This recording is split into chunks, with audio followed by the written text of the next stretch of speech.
Together, we work as one for better LGBTIQ lives. Outright. Hi all, and welcome to this session on decolonizing practices in the LGBTQI movement. Today we're supposed to be having three speakers. Someone is having some technical issues, but we hope she will be able to join in a bit. So my name is Noor Abu Asad. I'm the co-founder and co-director of the Center for Transnational Development and Collaboration. I'm a queer Palestinian decolonial feminist, and I'm here very excited and looking forward to having this conversation with also three feminists. I think we'll start with the introductions. Today we will have with us Perla Vazquez from Mexico, and we will have Shamendra Veerawardana, who is an academic and political analyst from Sri Lanka. And we will have Linda Bowman, who's also a feminist activist. And we're hoping that she will be able to join us soon. So and I would like to let you know all that you have the option for interpretation. Perla will be speaking in Spanish, so you can switch to Spanish when she speaks. So maybe we can start with the speakers introducing themselves. Perla, would you like to kickstart this? Claro. Hola a todos, buenos días, buenas tardes o buenas noches, dependiendo de dónde estén. Mi nombre es Perla Vázquez, yo soy una feminista, activista, disidente sexual, lesbiana, marica, parte del movimiento latinoamericano, feminista y disidente. Soy parte de una cooperativa que se llama Shuquamis, que es un equipo de activistas feministas que apoyamos el fortalecimiento de los movimientos sociales. Me da mucho gusto poder estar aquí en esta gran conversación sobre decolonizar nuestras prácticas y mentes. Entonces, un gusto. Thank you so much, Perla. Shamendra.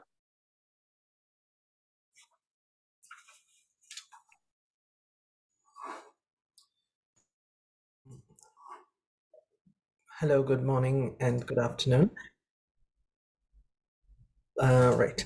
So my name is Chamendra Veerawardana, and like Noor said, I'm a academic researcher and human rights defender with my roots in Sri Lanka. And I'm joining you this morning, the Pacific morning, from the ancient territories of the Coast Salish people on the west coast of Turtle Island.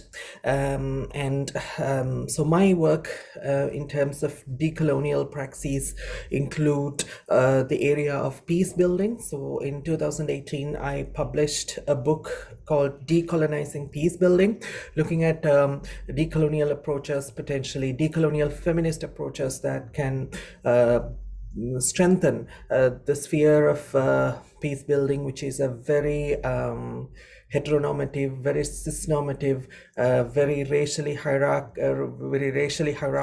kind of field. So and also when it comes to SOGIESC activism, SOGIESC advocacy, I see decolonial advocacy as essential and as a necessary component of the overall work that we do. And I must also say that to engage in a consistent conversation on decolonial approaches in the field of SOGIESC work, it requires a lot more time than 50 minutes, and we do our best at this occasion, but there is a need for this to be a much longer, much broader conversation that prioritizes queer women in all their diversities. Over to you, Noor. Thank you so much, Shamendra. I would like to say that, of course, 50 minutes will not be enough. They will never be enough. I think maybe we need more than 50 years to speak all of the contentions around decolonizing and also countering the colonial projects that we see, that we still live, that exist and have an impact on our material realities as well. In this session, we will be having a conversation. There will be a few questions that I will throw around, and we will take it from there. Unfortunately, Linda is not with us yet. Maybe she'll be able to join a bit later, but we can start the conversation. I think one of the things that I think about, and I'm really curious about your thoughts around, is we talk a lot about decolonizing, even right-wing governments talk about decolonizing, yet in so many ways, we don't see that this necessarily translates into praxis, or into practice, if I may call it as well. So my first question, I think the question I would like to start with, from your perspectives, Perla and Shamindra, how do you define or decolonizing, and what does it mean to you? Because for me, as a Palestinian, decolonizing is not just something I do, it's my being is decolonial, my existence is decolonial. So I'd love to hear your thoughts around that and how you define decolonizing from your perspectives. We can start with Perla, maybe.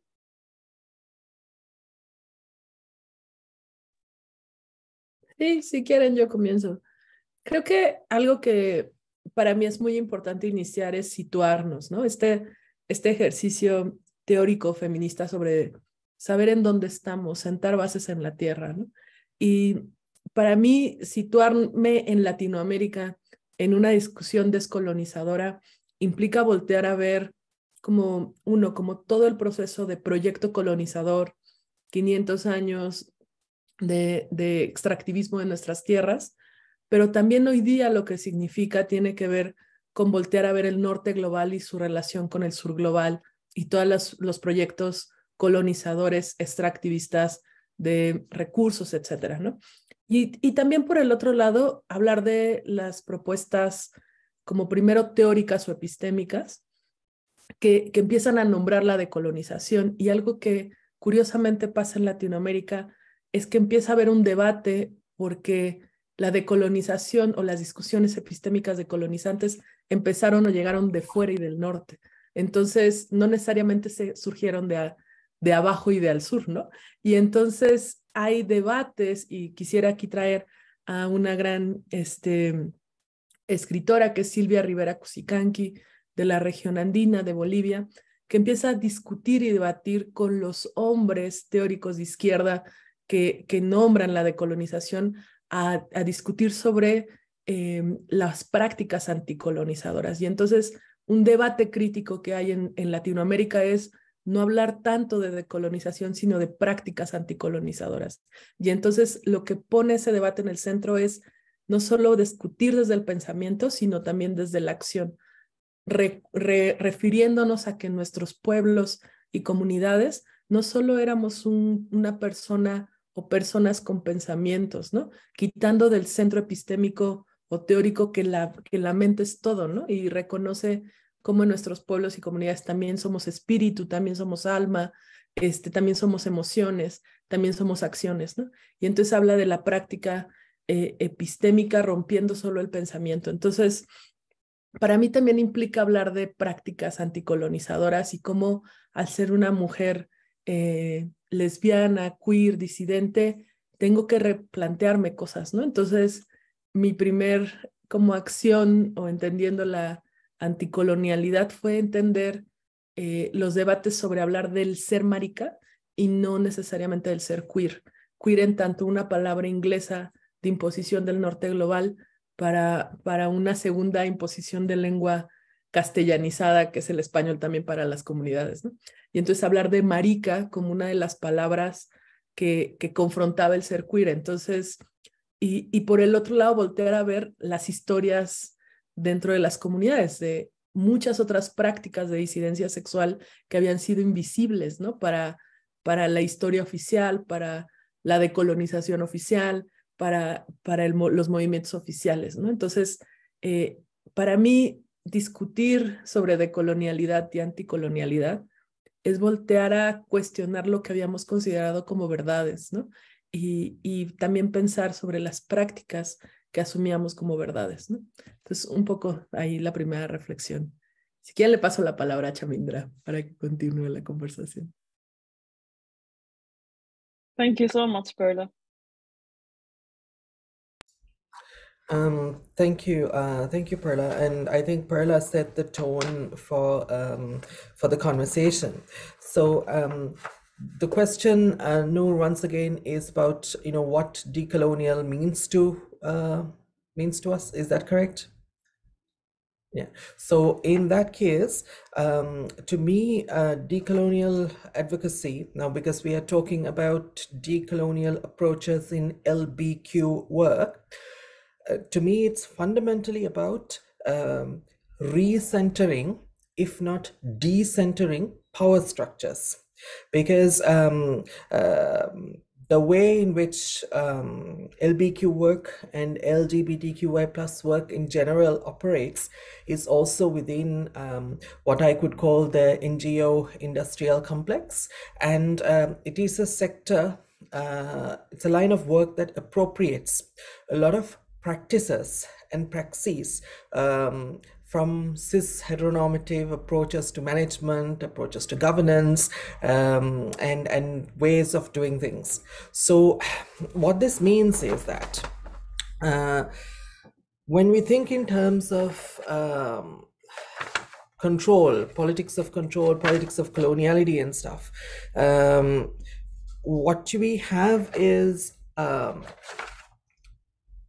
a set of approaches which prioritize certain genders, certain lived experiences, people from certain backgrounds, and so on and so forth. So you need to constantly keep an eye on who gets excluded from the conversation, who does not have a seat at the table that we are trying to create, who does not have that chair, who do we need to include, and who is left out, and how do we extend the length of this table to make sure that we include those, so that we give a rightful place to those who constantly, systemically get marginalized from the work that we do.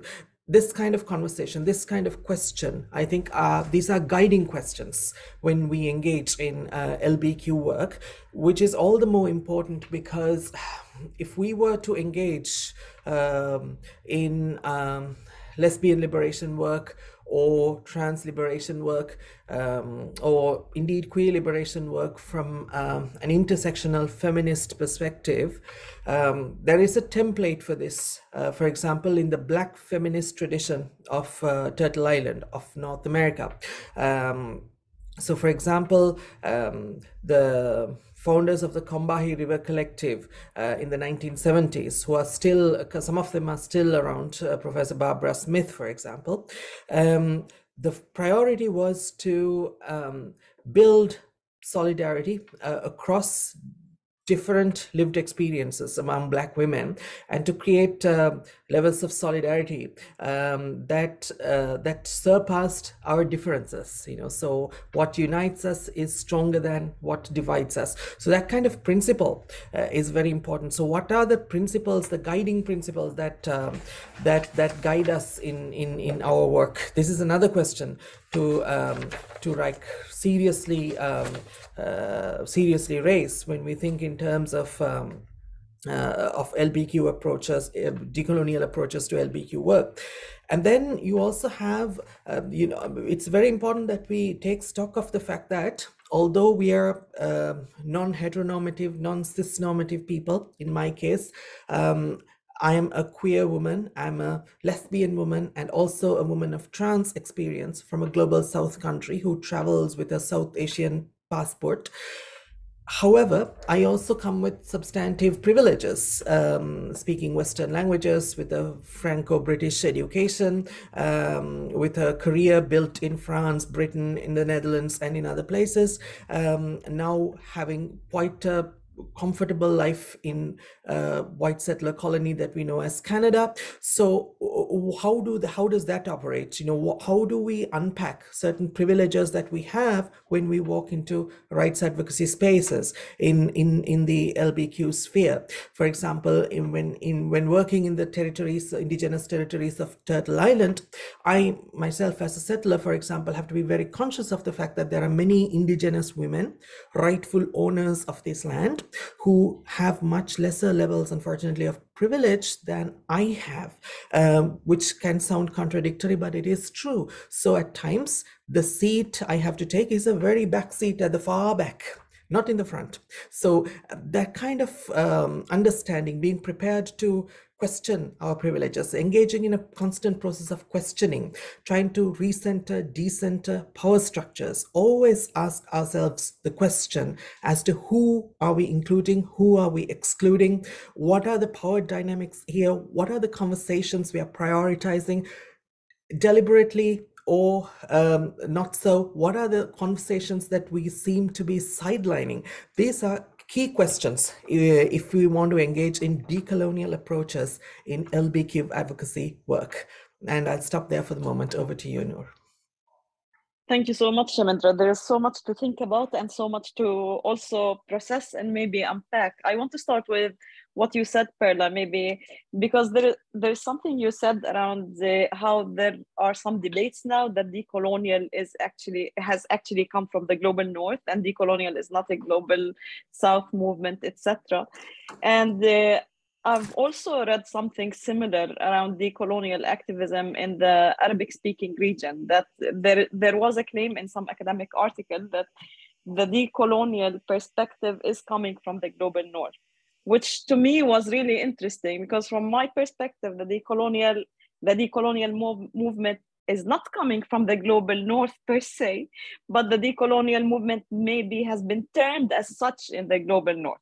And this brings also, I don't know, this makes me think about language and how important language is and how through language we can appropriate people's struggles as well. And this leads me to the next question, but I'd also like to engage with what Shamendra said about positionality and this call for what I would term radical self-reflexivity as well. We need radical self-reflexivity in terms of our positions, in terms of the power we have, and in terms of how we locate ourselves within the world. So I want to throw this other question building on what you just said. How can we decolonize LBQ practices without necessarily forgetting about actual colonial projects or actual struggles that people are facing in their lives? Because one of the contentions around LBQ and LGBTQI activism is the fact that these are definitely English terms that are being exported into different contexts and different countries. We cannot deny that now, and this moment in time, we do have people who identify with those letters and with these terms, but at the same time, they don't necessarily resonate with different understandings of sexualities that exist within indigenous communities, whether we're talking about the hijra or the fafins as well, in the way sexuality is understood in African traditions. So how do you feel about, or what do you think about, how can we decolonize LBQ, talking about LBQ as well, without compromising or forgetting about actual colonial struggles that exist around the world? Do you like, any of you would like to start, or should I choose someone to start? Okay, Perla, you can go ahead. Sí, yo puedo comenzar. Creo que para mí ha sido muy importante al ser activista el integrar siempre pensamiento-acción. Yo creo que que curiosamente no sabría qué palabra dice en español, pero en inglés es el overthinking. Creo que estamos en una sociedad que está pensando constantemente y actuando solo desde esta parte, ¿no? Y como consecuencia estamos viviendo uno de los momentos más graves en materia de salud mental, en términos de crisis de ansiedad, de crisis de pánico. Tenemos como condiciones que nos están como obstruyendo en el desarrollo de la vida. Y yo creo que para mí son dos elementos que van muy pegados. Uno, el pensamiento crítico, y el otro, la sanación y las prácticas sanadoras, ¿no? O sea, no podemos seguir, tenemos primero que entender en el pensamiento crítico que tenemos proyectos colonizadores que atraviesan el cuerpo, las emociones, el alma, el espíritu, ¿no? Tenemos proyectos colonizadores que insisten con la heteronorma, insisten con el binarismo, insisten con el capacitismo, insisten con el consumo, y generan prácticas culturales de competencia, ¿no? Entonces, como para mí algo que es importante reconocer es que cuando solo nos quedamos en la palabra, dejamos de lado la práctica, como que se va volviendo más ansioso el mundo en el que vivimos y tenemos que cambiar eso, ¿no? Porque justo somos personas que estamos transformando en los movimientos disidentes alrededor del mundo y estamos muy, muy dolidos, muy adolorides, tenemos muchos problemas sobre sentir el dolor, la violencia, el odio que hay alrededor. Entonces, para mí una primera cosa es reconocer lo poderoso de nuestra existencia en este momento, ¿no? Es la primera vez que históricamente, comparado con las generaciones pasadas que tenemos de nuestras abuelas, de nuestros abuelos, logramos nombrarnos, logramos ser disidentes, logramos hablar, logramos tener un intercambio Palestina hacia México en línea. O sea, es la primera vez que podemos hablar para nuestra ancestralidad y ser amorosas con ese paso que ha sido muy poderoso, porque en contraposición tenemos un contexto que tiene mucho odio, que tiene mucho miedo y que tenemos que ir lidiando con ese odio y miedo, ¿no? Y eso lo transferimos dentro de los movimientos porque somos personas, ¿no? Y tenemos que construir espacios mucho menos competitivos entre los movimientos sociales, sobre todo dentro de los movimientos tradicionalmente desde la heteronorma, así el movimiento gay con más prácticas, el movimiento lésbico con menos visibilidad, el movimiento intersex, trans con muchas otras exponencialidades y la complejidad que está pasando en Latinoamérica sobre la incapacidad de una parte del movimiento feminista de poder nombrar a las mujeres trans, que eso es una ruptura muy fuerte en términos de movimiento, y lo que tenemos que entender es que llevamos con proyectos colonizadores por siglos, al menos en Latinoamérica llevamos 500 años en el proyecto colonizador judío-cristiano, 2000 años, y estamos rompiendo esto en los últimos 100 años o 50 años. O sea, si pensamos en largo plazo, lo estamos haciendo o sea, lo estamos haciendo maravillosamente bien. Y creo que también nos hace falta paciencia histórica, ¿no? Reconocer que tenemos que cuidarnos, que tenemos que resistir a un contexto de miedo y dolor y que lo podemos ir haciendo desde la práctica también cotidiana, ¿no? También lo otro que creo que es reconocer que tenemos que acompañarnos, que esto no se cambia a solas, ¿no? Este proyecto colonizador del neoliberalismo hace que tú pienses que tú eres el líder, que tú eres el que lo va a cambiar. Y es no, eso no va a pasar, lo vamos a cambiar entre todos, ¿no? Y no va a ser posible hasta que todos estemos en el mismo barco. Entonces, reconocer el poder organizador, el poder colectivo y no quedarnos solo en el pensamiento, porque se vuelve un espacio muy asfixiante, ¿no?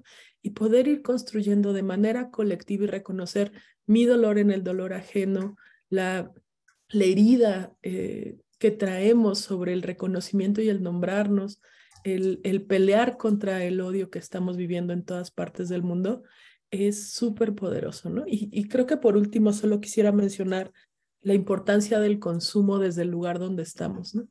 Estamos en un momento donde nuestros movimientos de disidencia sexual no pueden estar aislados del extractivismo del medio ambiente, ¿no? Y de repente es reconocernos en otras prácticas de consumo y de sostenibilidad de la propia vida, ¿no?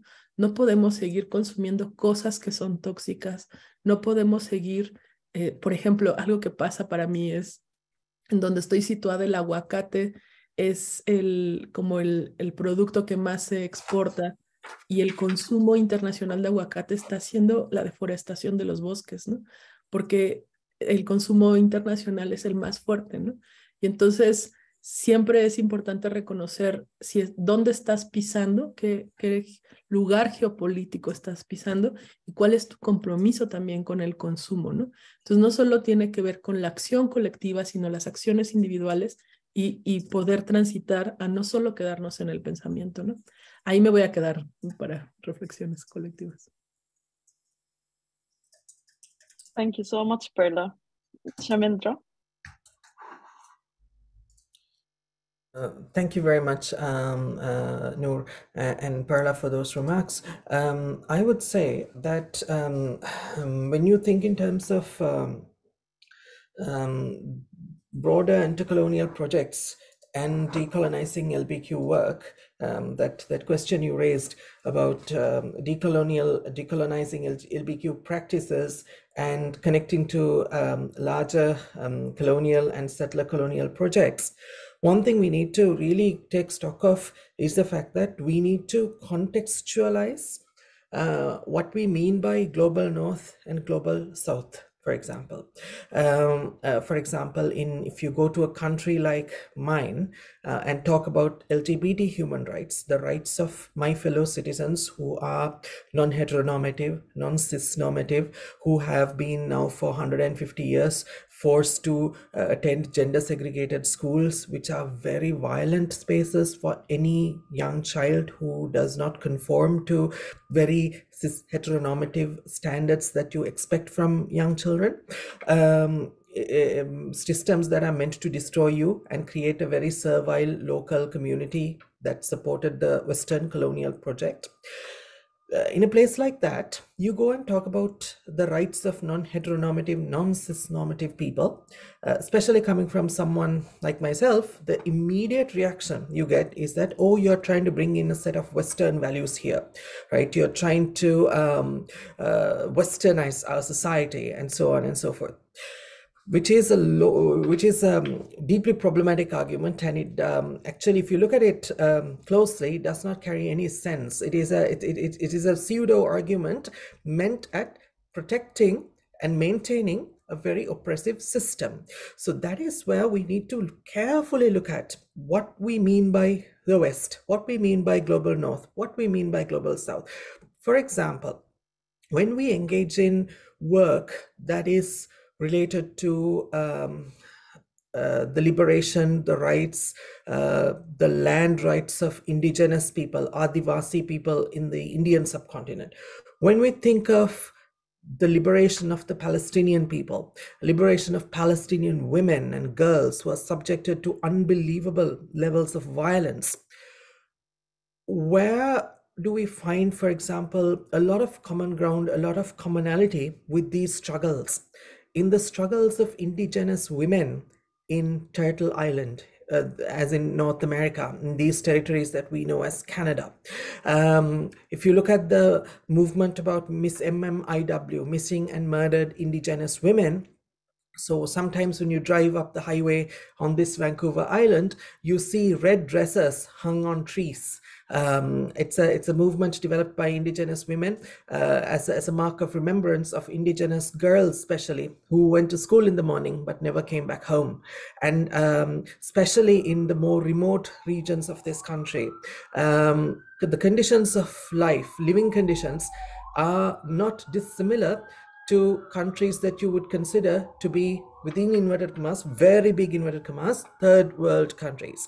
So if you look at the indigenous territories we know as Australia, which is a black continent, which was a black continent, the struggles of indigenous people, especially when it comes to police brutality, when it comes to land grabbing, when it comes to extractivist practices, the discriminatory lived realities that indigenous people, and very especially indigenous women and gender diverse people, are forced to undergo, have a lot in common with the problems we face in countries like mine, if you look at it carefully.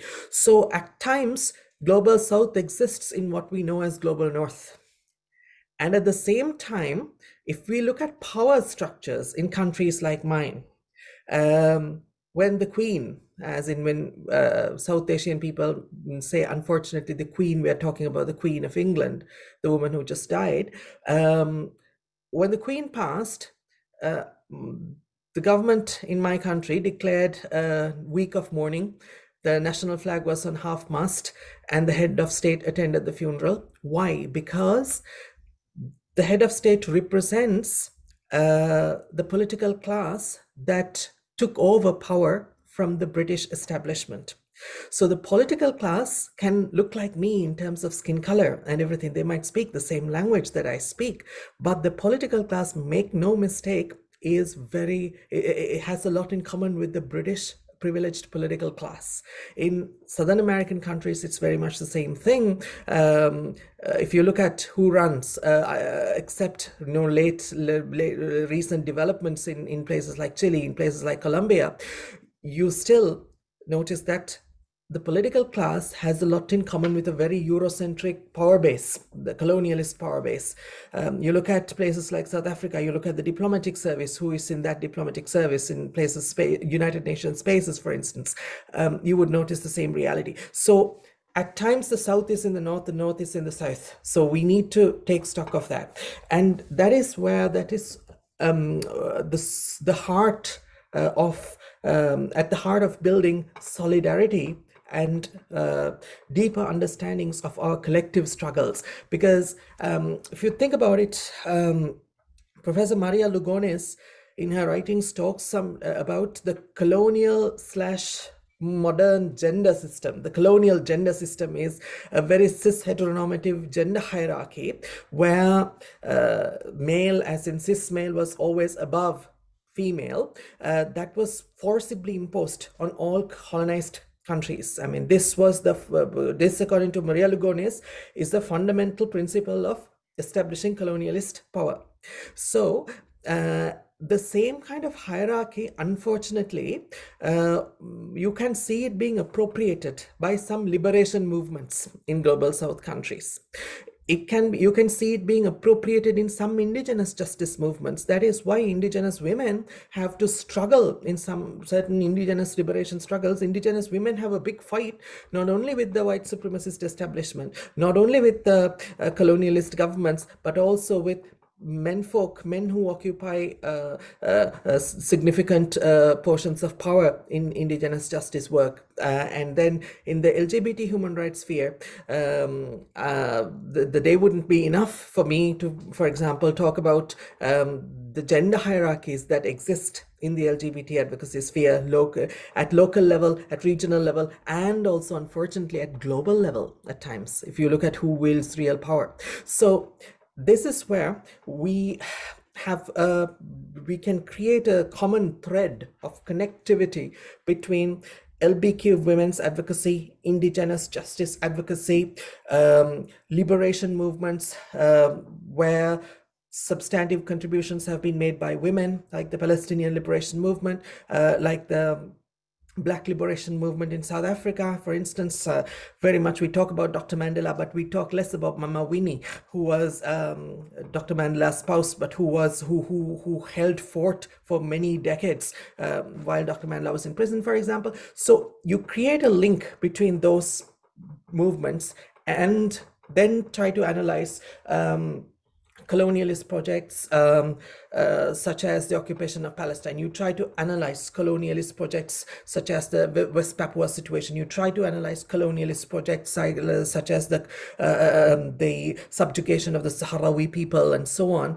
There you find a common thread to connect these struggles. And I think that is very important when we think in terms of queer liberation, when we think of intersectional feminist work, global intersectional feminist work, and global indigenous justice work. And this kind of collective struggle, collective engagement, building these connectivities is what the patriarchy fears most. And so which we need to bear in mind. So over to you, Noor. Thank you so much, Shamindra, and thank you, Perla, as well. There is also a lot to think about, especially I love how you put it, Shamindra. The global north can exist in the global south, and the global south can exist in the global north. And I think this also speaks to we usually tend to think of the world in binary terms, the good versus the evil, the north versus the south, the west versus the east, while the world does not really operate in this way. And this also brings me back to what Perla said about the need for caring, for healing. And it makes me think of the politics, the importance of the politics of care and kindness in our struggles as well, how we connect to each other and how we understand our connectivities, how we're all connected through what Arlie Hochschild called the global care chains, in terms of the neoliberal and capitalist world we live in. We're connected. What I do in Palestine or in London can affect someone else in another place. And also it brings my thinking back to the Combahee River Collective, the way they've framed. I love the way they framed the statement they wrote, actually, and especially when they were talking about interlocking systems of oppression rather than intersectional identities, which is very, very different from speaking about. It's that when we look at structures of oppression, and this is what they were talking about, it's very different from looking at specific identities. So this brings me to my last question, which I will throw out there as well, which is around identity politics, and which is, I feel, very relevant to our struggles, and I feel it's a trap. How can we decolonize LBQ practices, and we're talking about identities in a way or another, without falling into the trap of identity politics and compartmentalizing struggles, the decolonial struggles, and also the anti-capitalist struggles, the struggle against the arms trade, for instance, the struggle against the patriarchy, against all of the systems of oppression that we're in. And I would like to ask you to limit your answers to a few minutes, because there are a few questions that I can see in the chat, and it would be nice to address them as well. So Perla, would you like to start? Sí, yo puedo empezar e ir contestando también otras reflexiones sobre norte-sur global. Creo que también es pertinente como de repente reconocer esto que mencionaba sobre el binarismo mental, ¿no? O sea, tenemos como el sentido simple es pensar en bueno o malo, ¿no? Y norte-sur global nos ayuda a eso, ¿no? Y como bien comentó Chamindra, no va así, ¿no? Va con todas las sutilezas y recuperando como la apropiación epistémica de nuestro arco iris, ¿no? ¿Qué significa todas las tonalidades? ¿Qué significan todos los colores?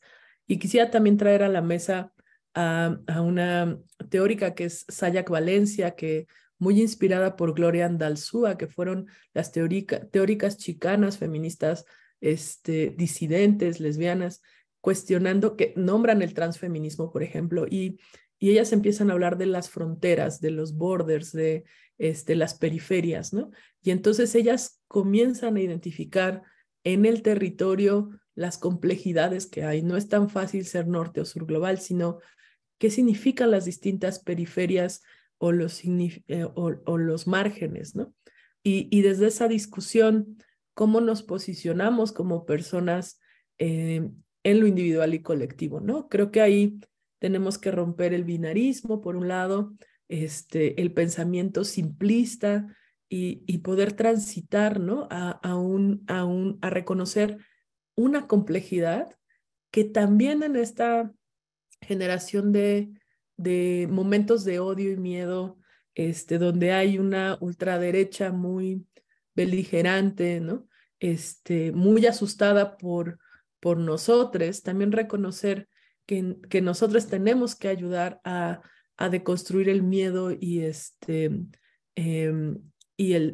para poder ver de otra manera lo que está pasando, de construir el miedo y apropiarnos de la vida es una gran diversidad de colores, no hay bueno o malo, no hay gris, blanco, y cuando cuestionamos las prácticas decolonizadoras, sí creo que un primer momento es situar dónde están tus privilegios y poder. Somos seres que la intersección somos, o sea, no podemos no ser mujeres o lesbianas o trans o gays o intersex o no binarias y romper con, o sea, nos atraviesan todas las intersecciones, ¿no? Y creo que es también, ya yendo a responder tu pregunta, ¿cómo reconocemos las condiciones para habitar la integralidad o la intersección?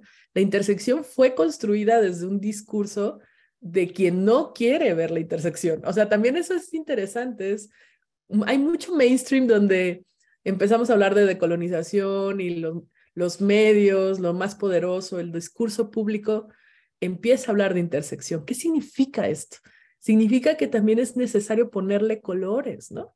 Y a veces esto puede ser súper maniqueo, ¿no? Puede ser muy de utilización, muy de solo quiero, así como mi background, quiero tener colores y que se vea lindo. Y es de, no, a ver, ¿qué te están diciendo los colores? Y entonces las condiciones para la interseccionalidad es que sí estemos discutiendo, como justo mencionaba Chamindra al principio, el desmantelamiento del poder, la transición del poder, no solo es trae personas de color a la fundación o a la organización, trae personas desde la diversidad sexogenérica a mi organización para que estén, es que tengan el poder, que transformemos todos. Y ahí es voltear a ver y regreso a esta otra herramienta que es la paciencia histórica. O sea, también tenemos que reconocer que de repente esta discusión de interseccionalidad nos da mucha fuerza política, pero tenemos que tener el pensamiento crítico para reconocer que eso es solo un principio y hay un camino que construir, ¿no? O sea, no solo es que estemos las personas lesbianas hablando del mundo o las personas trans o que logremos nombrar transfeminismo, tenemos que construir una transición política porque este planeta no nos va a dar la vida para otros 100 años tal vez, ¿no? Y entonces también reconocer que eso es solo una parte y que nos habitamos en todos los demás cuerpos y con los otros demás seres, ¿no? No, por ejemplo, centrar las discusiones solo en la humanidad, ¿no? Y no en la vinculación con los otros especies, animales, y reconocer nuestra animalidad como especie, ¿no? Y el medio ambiente, o sea, no nos va a dar la vida seguir en la discusión como el humanocéntrica, si no volteamos a ver alrededor, ¿no? Y quisiera también conectar con un elemento que es más una discusión de el transfeminismo y es hablar de la sanación no binaria, ¿no? En nuestros pueblos también hay prácticas heteronormadas donde se habla sobre las sanaciones como yin-yang y ser mujer y ser hombre, y a pesar de que estemos en la disidencia y la diversidad, a veces amamos desde ahí, construimos amores desde ese tránsito de la heteronorma también, ¿no? Y creo que tenemos que voltear a ver la sanación no binaria y discutir qué significa estar en un momento teórico-político de poner en el centro lo no binario y todo lo que nos explota en materia de verdades que teníamos preconcebidas, ¿no? Y qué significa transformar en muchos niveles de pensamiento, de sentimiento, y poder hablar también de la espiritualidad desde eso no binario, ¿no? La espiritualidad ha sido colonizada y cooptada por todos los proyectos colonizadores de iglesias históricas que se volvieron ricas y que curiosamente a nosotros nos sacaron, ¿no? Éramos lo peor de la cosa, ¿no? Y tenemos que apropiarnos y de construir, reconocer primero que las religiones son proyectos colonizadores. Segundo, reconocer y apropiarnos de la espiritualidad y reconocer que en este momento de emergencia histórica, climática, de miedo, de generación de odios, necesitamos apropiarnos de la espiritualidad como una herramienta de sanación y también reconocer que podemos politizar las espiritualidades. Ahí lo dejaría un poco. Muchas gracias. Thank you so much, Perla.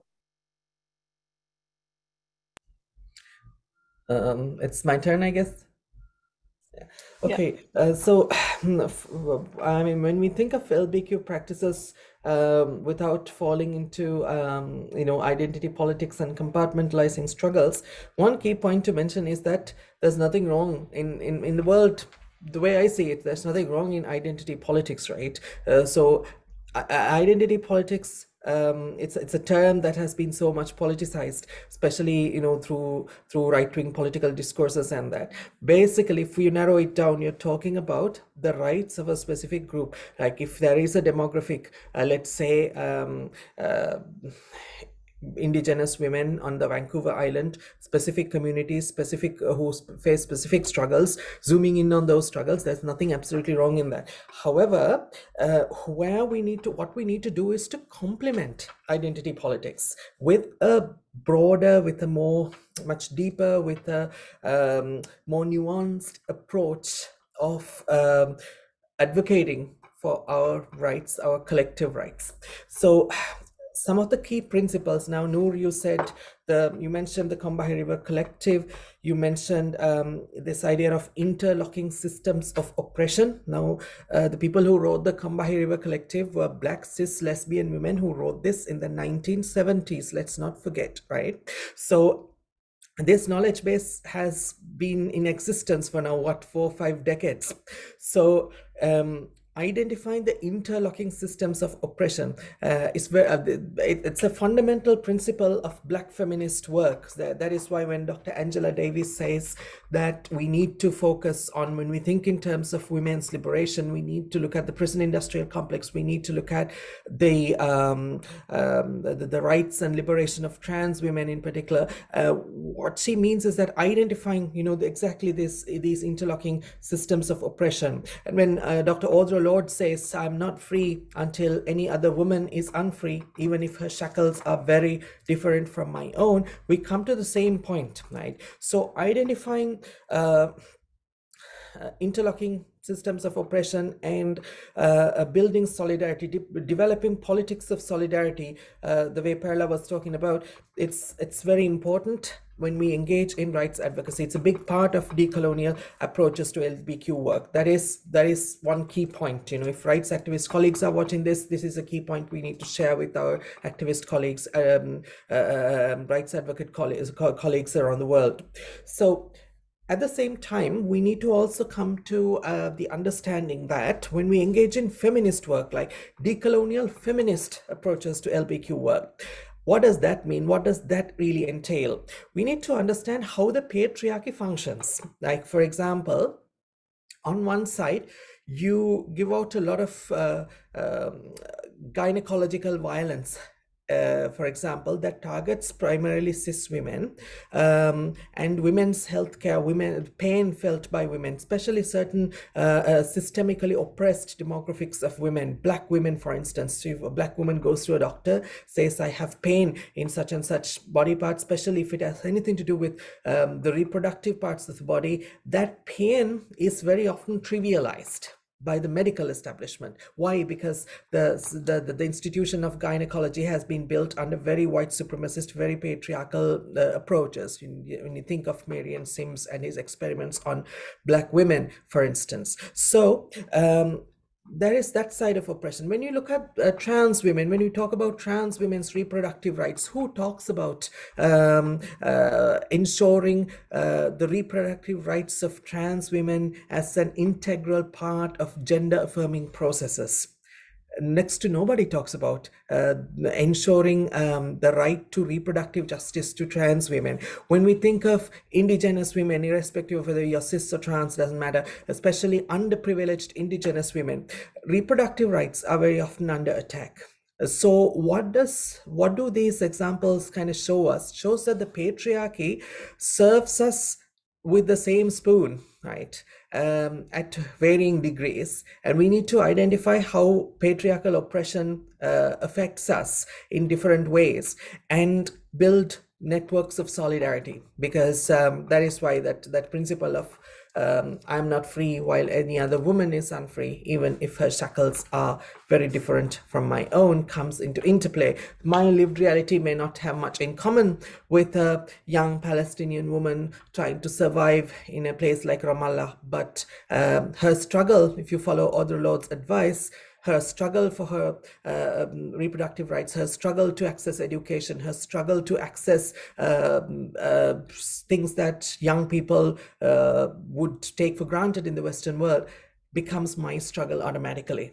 and I would stand by her unconditionally if you follow that Black feminist advice. So that is where we need to kind of bring in this decolonial feminist perspective to LGBTQ work, and also to how we understand feminist advocacy, trans liberation work, indigenous justice work, and also work that we do collectively to transform the political spheres of our respective countries, and so on.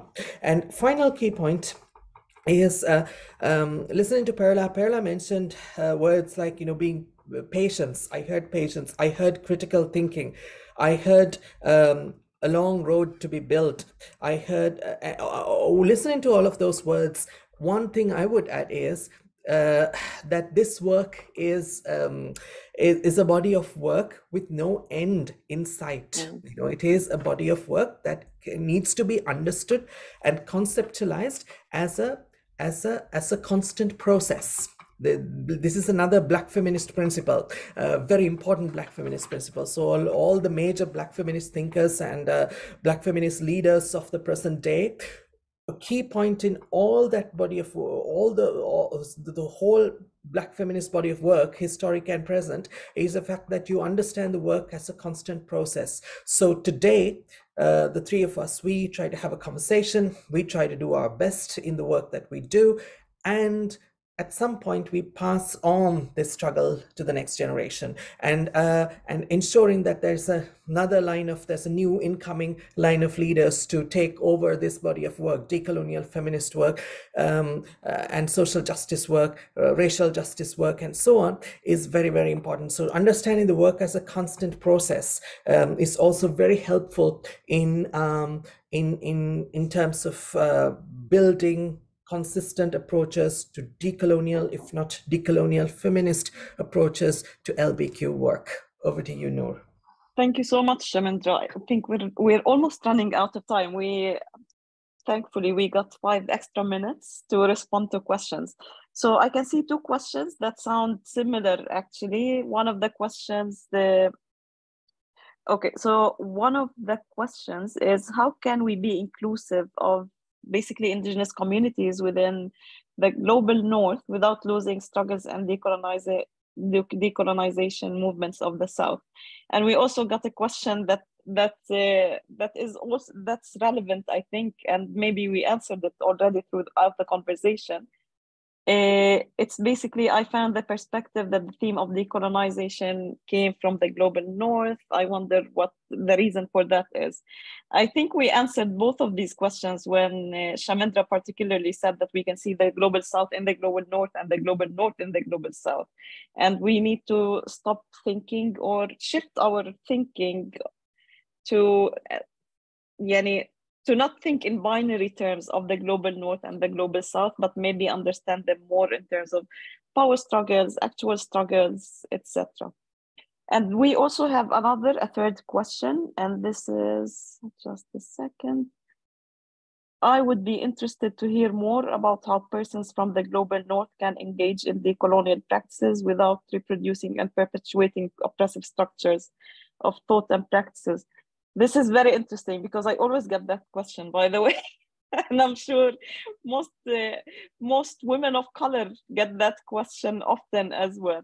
I'd love to hear your thoughts before I conclude, but maybe just 1 minute to each, Perla and Shamendra, so we close off on time. Yo creo que, rápido, creo que es importante para las personas en el norte global que no tienen o sea, que entiendan y practiquen la responsabilidad sobre el consumo, la empatía y el entendimiento de cuál es, de no apropiarse de otros lugares, ¿no? Y poder reconocer que los cambios no tienen que ver con ir al sur, con ir a la otredad, tiene que ver con una construcción de transformación, de pensamiento crítico, individual y sobre todo colectivo. O sea, al norte global le falta pensar más en comunidad, ¿no? Y yo creo que es importante, como les invito a eso.